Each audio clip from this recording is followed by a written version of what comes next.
আমি যদি মরে যাই, আমার সব ভুলের জন্য ক্ষমা চাই সবার কাছে।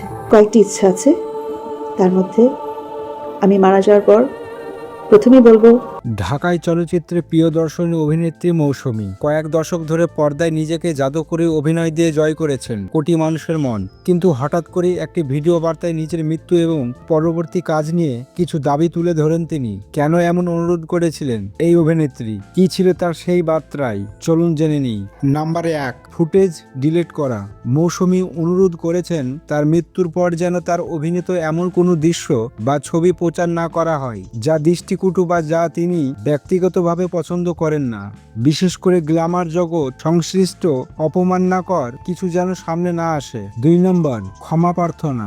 তিনি ভক্ত এবং সহকর্মীর কাছে অনুরোধ করেছেন তার অজান্তে যদি তিনি কাউকে কষ্ট দিয়ে থাকেন তবে যেন তাকে ক্ষমা করে দেওয়া হয়। 3 নম্বর, সাদকা জারিয়া। তার মৃত্যুর পর যেন তার নামে সেবামূলক কাজ বা দোয়া মাহফিল করা হয় যা তার পরকালীন জীবনে পাথেয় হবে।